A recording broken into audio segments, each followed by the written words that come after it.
جی السلام علیکم ورحمۃ اللہ وبرکاتہ۔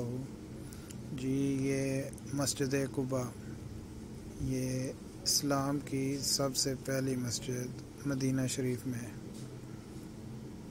اور اس مسجد میں نبی پاک صلی اللہ علیہ وسلم نے فرمایا ہے کہ جو شخص 2 رکعت نماز نفل ادا کرے گا اس کو ایک مقبول عمرے کا ثواب ملے گا۔ بسم اللہ الرحمن الرحیم۔